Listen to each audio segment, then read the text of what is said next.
अमरावती शहरात दहशत निर्माण करण्याच्या उद्देशाने हातात धारदार तलवार घेऊन फिरणाऱ्या रेकॉर्डवरील गुन्हेगारास शहर गुन्हे शाखेने रंगेहात अटक केली आहे। आरोपीकडून लोखंडी धारदार तलवार जप्त करण्यात आली असून त्याच्या विरुद्ध बडनेरा पोलीस ठाणे येथे गुन्हा दाखल करण्यात आला आहे। पोलीस आयुक्त राकेश ओला यांच्या आदेशानुसार अवैध शस्त्र बाळगणाऱ्यांविरुद्ध सुरू असलेल्या मोहिमेत ही कारवाई करण्यात आली आहे। पोलीस निरीक्षक संदीप चव्हाण यांच्या मार्गदर्शनाखाली गुन्हे शाखेच्या पथकाने 12 फेब्रुवारी रोजी गुप्त माहितीच्या आधारे MIDC व मायानगर चौक परिसरात सापळा रचला।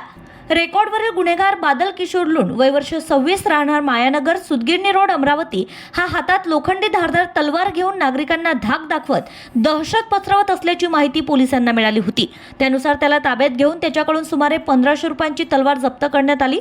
सदर आरोपी पोलीस आयुक्तालय अमरावती शहर व अमरावती ग्रामीण हद्दीतून तब्बल 18 महिन्यांपासून तडीपार होता।